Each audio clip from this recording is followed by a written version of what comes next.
out the biobulbs so far, so now I'm going to move the intake to the discharge, slip it down underneath the grid that's holding up the biobulbs just to flush the balance of the debris out of the system. I can go ahead and put the drip plate back in and probably put the lid on the filter now too.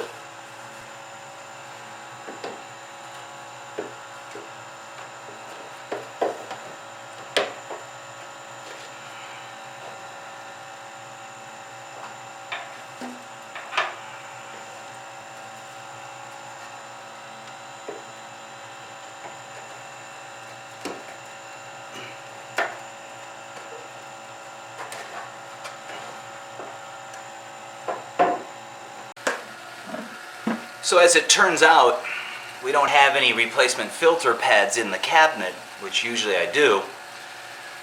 And I don't have any filter pads in the van today either. So I've had to wash out the existing filter pad. It's not going to be as efficient as a new pad. And I hate to not put a pad in there after just cleaning out all those biobulbs. So again, we're going to rinse this out and put it back in place. We also want to wind the filter pad onto the standpipe so that when we thread it into the bulkhead in the bottom, it doesn't unwind itself. It kind of tightens itself, if you understand what I'm saying.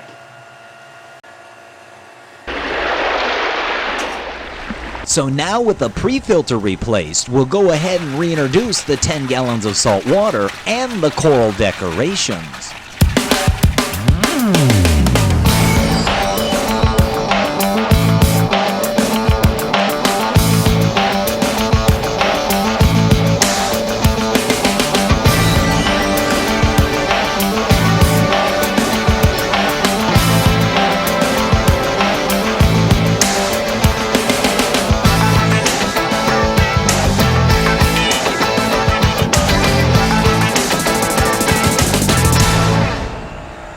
So I'm feeling pretty good about how well we've cleaned the water. There's a little bit of schmutz there on the bottom, but in general, we've done a pretty good job at cleaning out most of that. There's still a little bit in there, but that should get flushed out fairly easily. And the water in the filter's cleared up considerably. Some schmutz on the surface there, so I think we're ready to remove the canister filter from the system.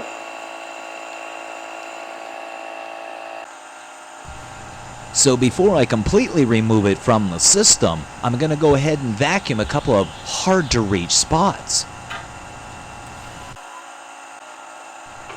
And with those spots now safely taken care of, I can officially remove the gizmo from the filter system. So in summary, I find that this type of cleaning of the wet dry trickle filter is the least disruptive. Keep in mind there are living bacterias cultured within those bioballs. The more aggressive you become at cleaning them out, the more you're going to affect those bacterias, and the longer it'll take, or the bigger the ammonia spike will occur within the aquarium before it finally settles back down. This way, we're only removing the debris itself. We're flushing it with the same salt water that it would normally be exposed to.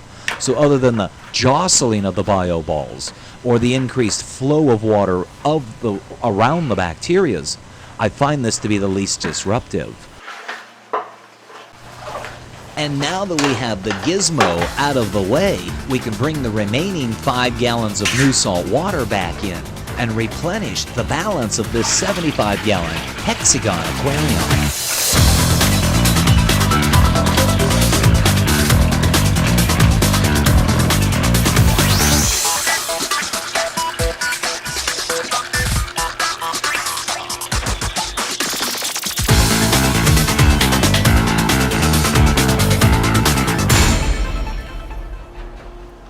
So we've added the 10 gallons of water. Now it's time to plug the system in. It'll probably discharge a little bit of milky, hazy water from the filter. But for all intents and purposes, we've cleaned the biobulbs out of the sump and cleaned a lot of that debris out of the sump. So we're going to see where the water level ends up stabilizing at. You can see again there's a little bit of schmutz being discharged back into the tank, but that should be filtered out fairly quickly. So we'll take a moment here and clean up our work area. Remember, a clean work area is a happy work area. Well, and you can see that it did discharge a fair amount of schmutz back into the tank, but again, that will filter out fairly quickly. And you can see there's still some schmutz in there, but the water level is all the way down the same as the water level on the open side of the sump. So there's no restriction at this time, and the wet dry trickle filter is doing what it does. Trickles water down through the bio balls. And this is the big advantage of a wet dry trickle filter, is that heavy exposure of the water to all the air within the room, the environment, the atmosphere, whichever word you want to use.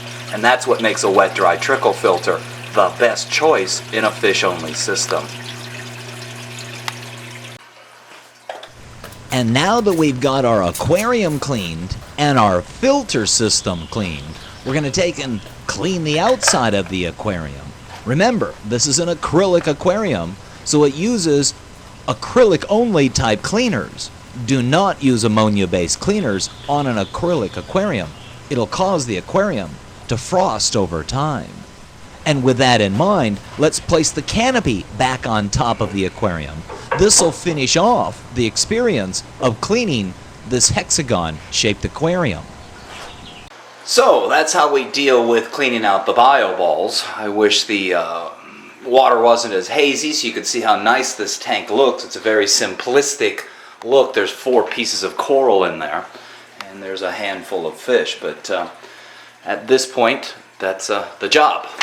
So here's the most important part, the bill.